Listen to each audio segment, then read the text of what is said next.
Hey guys, it's Taylor back with Life with Taylor, and today we are going to be reading Reddit, so let's get into it.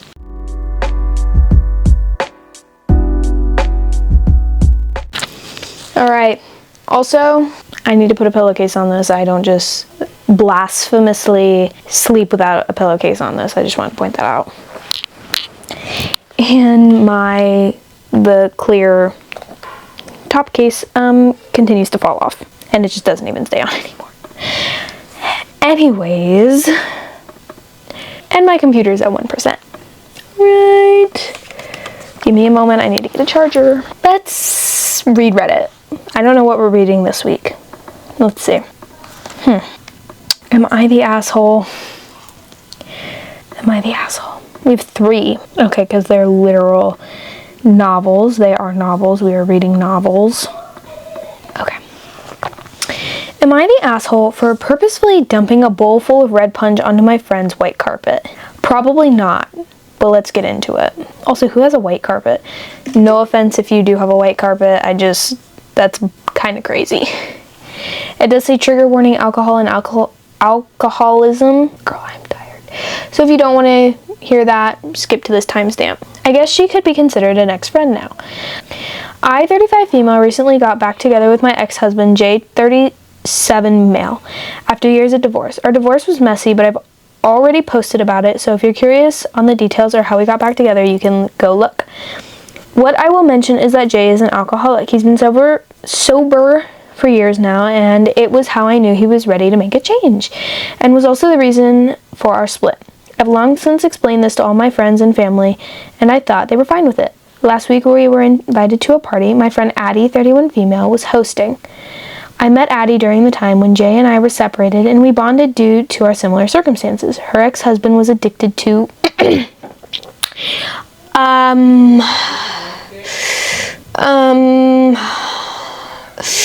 drugs. Okay? And she left him for it. She was the last friend to come around to Jay and I getting... Oh, okay, I understand. She was the last person to come around to Jay and I getting back together, but I thought she had come around. We got there and it was maybe 90% of people we didn't know. Addie greeted us, and when she did, she made sure to say it was a dry party, which Jay thanked her for. She also made sure to point out that the punch bowl she had worked all day on said it was her best batch yet. Is that like a thing? Because I feel like she's like, this is my best batch of macaroons I've ever made yet. Like, I feel like it's kind of, that's how you would show your enthusiasm, but like a bowl of punch. I'm just a little confused by that, but okay. I'm allergic to pineapple, so I didn't have any, but Jay loves it, so he kept getting more.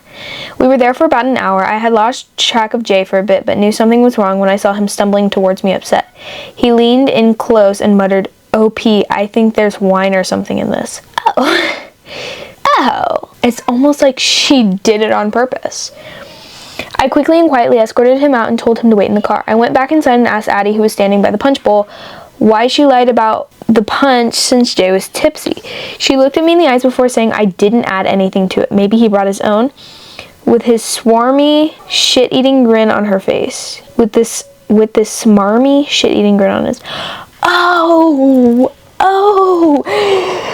I see what's happening here. She put alcohol in it. Or she like purposefully, only put it in his drink to make it seem like he was drinking again to break them up. I got it. I kept getting angry and angrier with her as she kept denying she did anything but smiling wider and wider, and after a certain point, the party had stopped and we were yelling. Eventually, she said something along the lines of, "OP, this is what happens when you trust addicts. You should have known better." In that moment, I saw red, and I grabbed the punch bowl and very deliberately poured it all over this beautiful white carpet. Addie kept screaming, but I didn't waste another second in there and went back to the car where Jay was sitting and crying. Since then, I've been keeping a very close eye on Jay. He'd been crying when he thinks I can't hear and keeps looking at his sobriety chip. He didn't go to his AA meeting a few days ago, which I talked to him about, and he agreed to go next time if I came with him for moral support. He has thankfully not had any more to drink. Since then, people have been blowing up my phone, most of all Addie. She's demanding I pay her back the $500 it cost for her rug. Are we seriously spending $500 on a damn rug? Like, I mean, if you got the money for it, but a white rug at that? That's like spending $1,000 on a white shoe. you know, like a plain, completely, like, no ounce of color, like the Adidas white. I mean, you can clean them, but that's like crazy I have unknown numbers from the people at the party texting me and calling me a shitster, among other things. I'm beginning to wonder if I went too far fucking up her rug. Am I the asshole? I don't think so, because she literally put alcohol in his drink without him saying so. I don't think so. I feel like this should be on like the petty revenge, but like it's not petty. I feel like it's well deserved, but I also feel like it is petty, you know? It's just like, you know, she could not get that punch out of her carpet. I mean, I think it's difficult with white, but I think you could probably get it to like a light pink, but oh wait, so what does a dry party mean? Does that mean there's like no alcohol? Oh, okay, so it's a dry party. Okay, so yeah, I don't think you overreacted. People are saying she committed a severe felony. Remind her and her friends of that, and that any more contact will mean you press charges. Yeah, you didn't overreact. You're not the asshole. I think that was well-deserved karma for specifically saying it's a dry party, alcohol-free party. She is an evil witch, and she will hopefully get better karma in the future besides a ruined rug. All right, let's move on to the next one. Am I the arsehole for telling someone they can't block the whole aisle? I really hate when this happens, but my introverted self, I will literally be like, oh, you ran into me with your cart and now my leg is bent into a completely different angle than it is supposed to be. I'm so sorry. I was in your way. Like,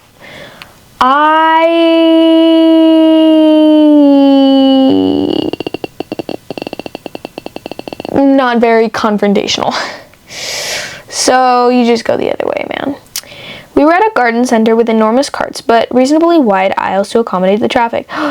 Oh my god, did they have it like turned sideways? My wife and I approach a couple in their, two can pass with the space.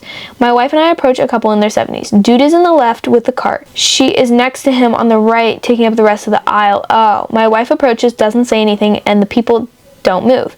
So I step in front and say, excuse me, y'all. The guy moves about 2 inches and we still can't get by. So I walked between them and said, you can't block the whole aisle, as I passed. He called out, really? With an incredulous tone. I ignored it and kept walking. My wife said I was rude and should go chill out in the car. I think they were rude for not recognizing that other people wanted to get past them and just moving before we got there. She left the garden center without saying anything and put in her earbuds for the ride home. Now she's all mad at me and I don't think I'm in the wrong. Edit to add that we didn't have a cart, we were just walking. It is true that 2 carts can pass side by side, but we didn't have one. It was also placed where aisles were like 40 feet long and it was around the middle. 40 feet long? Oh, it's like a Home Depot maybe? Usually people will move, but also, I don't know. If you're saying the aisles are 40 feet long, it would be annoying to have to walk down the next aisle and then up the previous aisle to get where you're trying to go. But also, like, were you just perusing or were you looking for something specific? This is important information. Also, you didn't have a cart, you were just walking. If you had a cart, I feel like that would be different. I think you're like a 3/4 asshole. You're like a almost complete asshole, but you're like 3/4 of one, you know? Somebody said that's every trip to Costco for me. People love to scan and take one step and then stop. That wasn't even a sentence. I'm pretty sure that wasn't a sentence. Or like the 5 people standing around the sample section with giant carts and the samples aren't even out and they're waiting for them to be cooked. Drives me absolutely insane. You know, my favorite is when families meet together in the middle of the aisle. Every single person has a cart and they're like, oh my god, Bethany, I haven't seen you since 2001 when we were teaching together at the strip mall. That doesn't make sense. And then they're just like going over their whole life story. Yeah, Susan, she's been good. She actually got a job at the strip club. And, you know, yeah, Brady's doing football. He's got a D- in his math. Like, bro, go meet at a coffee shop. Okay. People are saying not the asshole. They should be aware. But also, this person says, you aren't the asshole, but there is no winning here. You sound rude, yeah, maybe, but in my experience, people who block the way are 1 out of 10 times actually oblivious and will go, whoops, my bad. The other 9 really just don't care and are being inconsiderate. Would things have gone differently if you said, excuse me, you're blocking the whole aisle? By his response, I'm guessing no. Edit, in the past, I was maybe like your wife who gets humiliated by these interactions. Yeah, like confrontational, like, bruh. She needs to learn my mantra. I'm never going to see these people again, and even if I do, I'm worthy of respect. Yeah, that was my mantra for a couple of years. I don't know what's changed. I feel like it still is, but like I really did not care. Like I would be dancing and singing my way into Walmart, and I really wouldn't care because what are we doing here? We all are born the same way. We all are gonna go out the same. No. Okay, we're all born the same. We all come from the same, we all were created and then we're extinguished, you know? Like, life's too short, YOLO, you know, start singing in Walmart. You're never gonna see these people again. Maybe it'll be a conversation starter at their dinner table, you know? So, moving on. This one actually has an update, which is why. So it's technically 4 stories, but this is juicy. Lock in. Am I the asshole for having my ex arrested at my wedding? Thumbnail face. This happened 2 days ago at mine 28 and my wife's 39 wedding, and a lot of people are telling me I'm in the wrong for having my ex 27 arrested, and my wife is saying I ruined the wedding and caused a scene. First, a little backstory on my ex. We were together over 5 years ago for a matter of weeks. I broke things off because I wasn't into her that much. Oh. Okay. She began to pester me over text and social media all the time to get back together or just hook up. This went on for months, and in a particular weak moment, I gave in and slept with her again. At this point, things got a lot worse. I tried to explain that it was a mistake and I didn't want anything with her. From then, the messages ranked from obtrusive to begging me for intercourse. Eventually, I just blocked her. From then, she started turning up at my house, work, and social places I went often. Okay, yeah, she's honestly kind of a stalker. And also, are we really going to go through this again? Run this, proofread it. If that's too much work, give it to chat. Like, I don't like AI for, I'm gonna say 98% of things. In that 2%, proofreading and giving tips on like how to make your writing better is helpful, okay? Even if you were just like, help me clean up my story. Like, are we for real? And in a particularly weak moment, W-E-A-K. Not W-E-E-K. Okay, W-E-A-K. Oh my god. She attempted to force herself on me and threatened violence. At this point, I got a restraining order. Since then, I haven't heard from her in years. I met my wife 3 years ago, and she's honestly the best thing in my life. We fell in love hard and honestly have a great relationship. We got engaged after 2 years, and 2 days ago, finally had our wedding. The day was going amazingly until a friend of mine, who I'll call Chris, turned up with his +1, my ex. I spoke to him and he had absolutely no idea about my history with her, and we tried to get her to leave. After she refused, I decided to just ring the police. 2 officers showed up to arrest her for breaking her restraining order, and she flipped out. She hurled abuse at my wife and claimed that we were meant to be together, which obviously distracted from our wedding.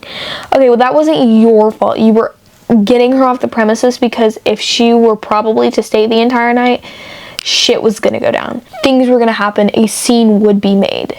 This is just like a brief moment of a scene. Okay, it'd be like, remember when my ex showed up to our wedding and I had her arrested? Like, that's just like a section of the entire wedding. Whereas if she were to stay, you know what I mean? It probably would have been a prolonged event with her. Also, she kind of sounds crazy. Like, not to be rude, but she seems like the person to have like a shrine of him to worship. Like, oh my god, I love you, we're meant to be together, let me light this candle, kind of thing, you know. Now my wife is upset for me for causing a scene, and a lot of our friends saying I should have just ignored it and focused on the day because she wasn't causing any problems until the police showed up. See, but she would have, you know, problematic. She probably would have, I'm wondering when this happened, because if they got married, she probably would have been like, I object. Hold on. What's a guy named James? We're meant to be together. Leave Sarah. We're meant to be. I have our whole life planned out. Like, kind of crazy shit, but anyways. Edit to answer some questions I've had. Yes, my wife knew I had a restraining order against a stalker. We spoke about it when we started to become serious. A few family members also knew, but my friends didn't, as I never spoke to them about it. Okay, well. Giving them a little context, I think that would have made them think otherwise of the situation. But these people are agreeing. Somebody said you had a restraining order for a reason. I believe she was very well aware of it and knew what the consequences could have been.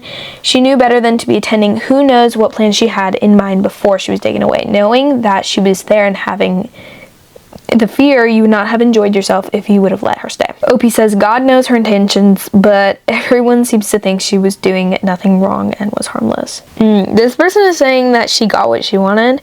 She wanted to be the center of attention. She wanted to take over your wedding. Yeah, probably, but let's look at the update. Update, am I the asshole for having my ex arrested at my wedding?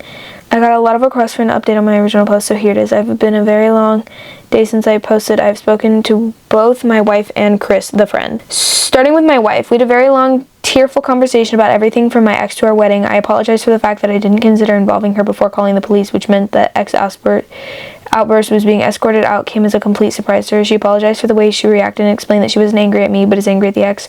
The fact the wedding was ruined and that the focus was shifted away from us into the ex, her anger was misdirected. Another reason for the anger is that a lot of guests had no idea who ex was, so ex's comment of we're meant to be together was apparently led to people theorizing that I had been cheating on my wife with ex, so we are now having to put fires out before rumors begin to spread. Girl, what type of rumors? Circulating through your extended family? Okay. My wife is now very much focused on making sure I'm okay after all this, though she is still distraught about our special day being ruined, but we will work through that together. On to Chris. This is where things get a little scary. Me and my wife called him together, firstly to check that he is okay. He is, and secondly, to see how the hell she's managed to worm her way into his life in order to get to my wedding. According to Chris, they connected over social media. She started liking his posts over the course of about a month and then DM'd him and started chatting from there. The crazy part is that to Chris, X has a completely different name, but the post on her profile dated back 3 years, meaning she has had this profile with a fake name for at least 3 years, and it's not the only one. Oh my god. Sorry, I'm like trying to talk low because my throat is kind of hurting from talking, so it might sound a little poppy, you know? Chris told us that a few other guys contacted him after the wedding, saying that they recognized her as they all had gotten DMs from her on different accounts, all with a different name. There's at least 3 other accounts that we are currently aware of, so she tried to be a +1 to multiple people to try and crash this damn wedding. She is bonkers, bro. Apparently X showed no signs of being obsessed with me or even that she knew who I was. He invited her as a +1, thinking they might actually get serious as they were having a really good time together. He apologized profusely, but we made it clear that we do not blame him for this. There's been no word currently on what's going on with X, but considering her breaching the restraining order and resisting arrest, we assume she will probably end up in prison. Me and wife have spoken about it, and we are contacted by the police. If we're contacted by the police, we will absolutely press charges, and wife will also be getting a restraining order. Yes. For now, we are going to try and enjoy our honeymoon and deal with the rest of the mess when we get back. Thank you, Reddit, for all the advice and opinions. You gave a lot of perspectives on the situation that I had not considered. Somebody said, change the narrative. She's your stalker, not your ex. Well, saying ex is like a better headline than I got my stalker arrested at my wedding. Like saying I had my ex arrested at my wedding, that just is like, what did your ex do? That's kind of more like, it draws you in more than like a stalker, because you're like, oh yeah, if you had a stalker, you would arrest them. But like if you had an ex, you might not necessarily arrest them. So what did the ex do, you know, to get arrested? That's what really brings that's the attention grabber. Sorry. That's the attention grabber. That's the hook, you know.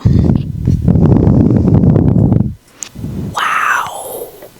Okay, so I don't think any of these people were assholes. I don't think so. No. So we've got the punch bowl, the aisle, and the arrested ex. Yeah, they were not assholes. That's crazy. Oh my god. We rarely get, like, I feel like it's kind of like a mix sometimes, but they were not assholes. Wow. Comment down below your thoughts on these stories. What are your takes? What are your opinions? Do you think these people are assholes or not? Yeah, and I hope you guys enjoyed the video. While you're down there commenting, click all the buttons. You know what to do. And I hope you guys have a good day, night, evening, morning, wherever you are in the world, now that summer's approaching. But hopefully you enjoy the sun. And yeah, peace.